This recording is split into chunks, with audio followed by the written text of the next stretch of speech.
Donc merci à tous d'être venus. Donc alors effectivement, je suis Vincent Luciano, donc en troisième année au LGL et au LENA. Et donc je suis encadré donc, par professeur donc, Gilles Cuny au LENA, Dr Romain Amiot au LGL et Dr Alain Pradel qui est au Muséum d'histoire naturelle à Paris. Et donc aujourd'hui, je vais vous faire donc une petite présentation sur mon sujet de thèse qui s'intitule Révision des chondrichthyens d'eau douce du Permien français, systématique et paléoécologie. Quoi ça veut dire? On va voir tout ça ensemble. Alors tout d'abord, petit point, chondrichthyien, requin, qu'est-ce que ça veut dire tout ça? Donc là, vous avez les relations de parenté très simples des vertébrés. Et en fait, il y a beaucoup de groupes qu'on appelle poissons, vulgairement. Mais en fait, vous voyez que ce n'est pas forcément des groupes qui ont des relations de parenté très proches.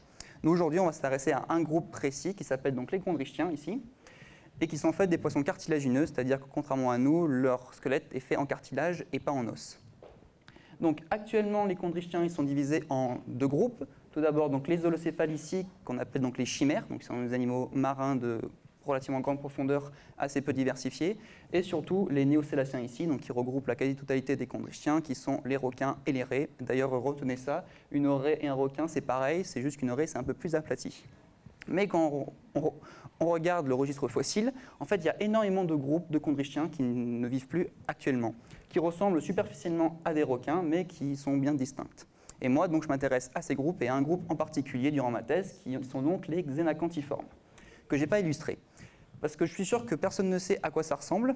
Donc, si vous voulez un peu l'imaginer, essayez d'imaginer donc ce que serait la reproduction improbable et impossible entre une anguille et une licorne. Ceux qui ont pensé narval, c'est faux. Donc voilà à quoi ça ressemble un xénacanthe. Donc c'est un animal assez longiligne qui a un corps d'anguille et qui a un grand aiguillon ici à la base de la tête. Donc même si vous ne les connaissez pas, ces pauvres petits, ce n'est pas non plus un groupe fossile anecdotique puisqu'ils ont quand même vécu pendant 150 millions d'années, donc c'est quasiment autant que les dinosaures, donc c'est quand même pas rien. Et surtout que contrairement à eux, ils ont résisté donc à une énorme extinction de masse ici, à la limite entre le Permien et le Trias, il y a 250 millions d'années. Donc c'est quand même un groupe avec un certain succès évolutif. Donc tellement grand qu'on les retrouve de partout, hein, Amérique du Nord, du Sud, en Europe, en Inde, en Australie, donc c'est vraiment un groupe cosmopolite.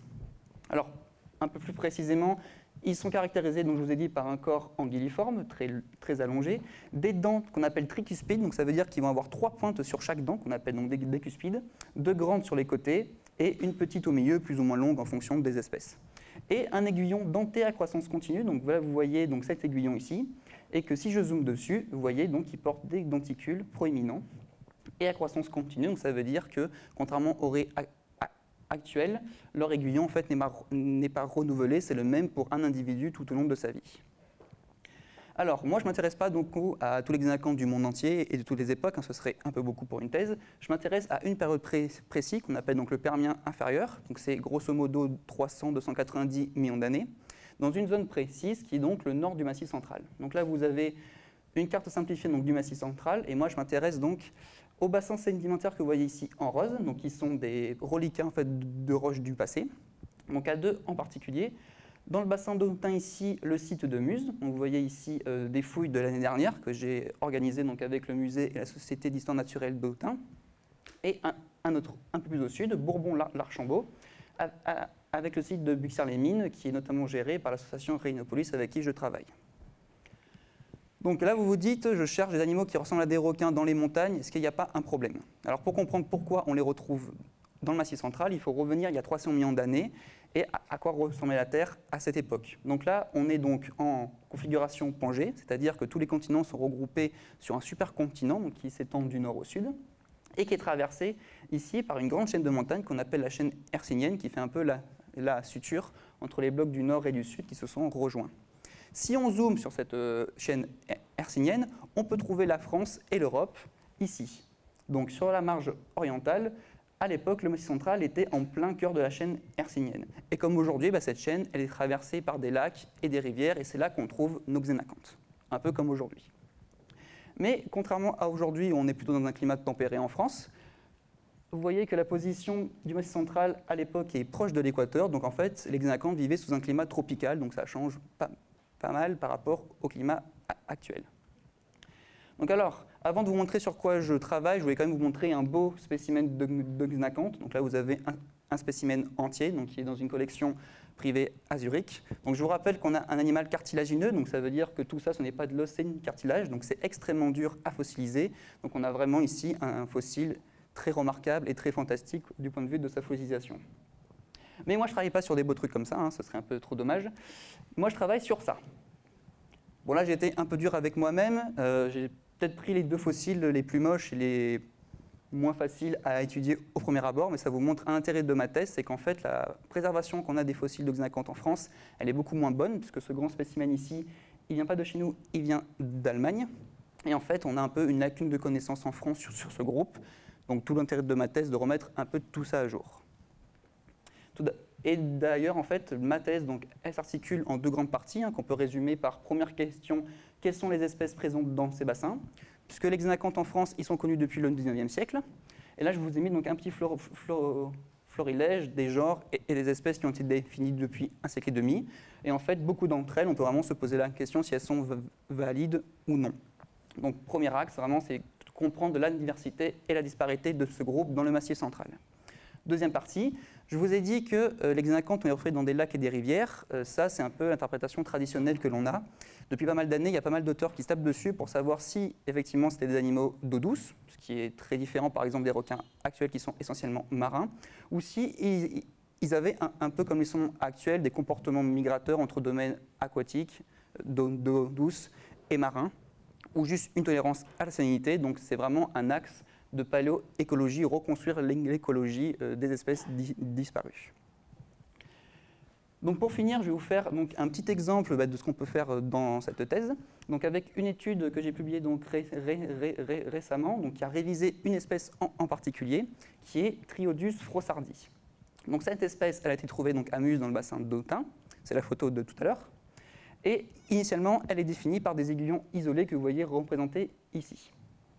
Plus d'un siècle plus tard, donc fin des années 90, un spécimen un peu plus complet a été rattaché à cette espèce. On voit donc la tête, les mâchoires, les aiguillons et une partie du corps.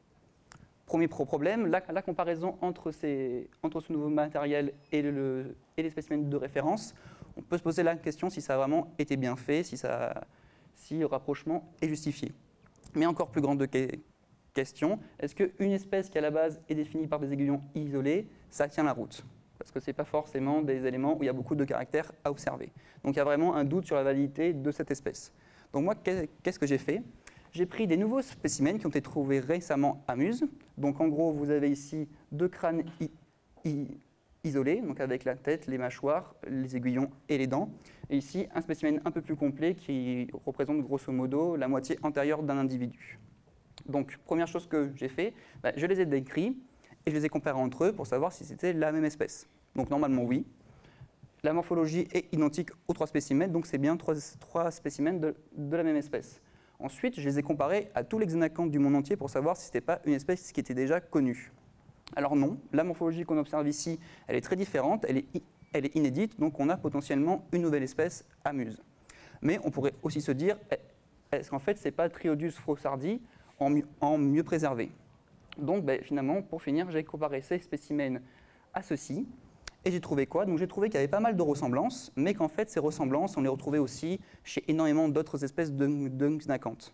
En fait, le problème, c'est que Triodus frossardi ici, je n'ai pas pu le définir, c'est-à-dire établir ce qu'on appelle une diagnose. C'est un peu sa carte d'identité. C'est en fait tous les caractères qui permettent de reconnaître une espèce. Et si on ne peut pas la faire, une espèce, on ne peut pas la considérer comme valide.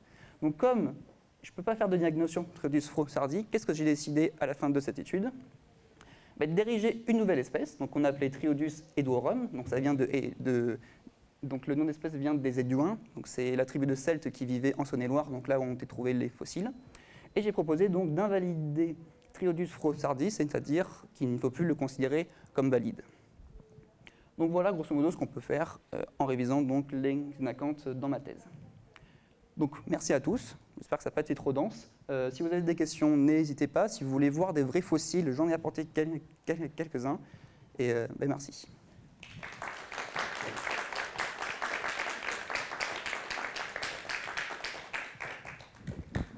C'était que la tête ici avec l'aiguillon? C'est ça, en fait c'est que la tête avec l'aiguillon. Okay. Là c'est un aiguillon isolé et là c'est une dent pour voir. voir si vous voulez. Vous pouvez toucher. Oui. Ok, parfait. Nous avons une question. Ok. Une question. Est-ce que les Xénacantes constituaient un groupe très divers ou au contraire ils étaient peut-être plus restreints, un peu marginaux? Ou alors c'était vraiment très divers, très répandu? Alors déjà au niveau de la taille, c'est assez divers. Hein, ça va de spécimens, par exemple les photos là que je vous ai montrées, on peut estimer que celui-ci, il faisait en gros 50 cm de long max. Ça va jusqu'à 3 mètres, 3 mètres 50. Donc déjà, au niveau de la taille, on a une grande diversité. Au niveau de la morphologie, alors c'est un peu fin, mais au niveau des dents, on a une assez grande morphologie. Au niveau des aiguillons aussi, ils ne sont pas tout à fait pareils.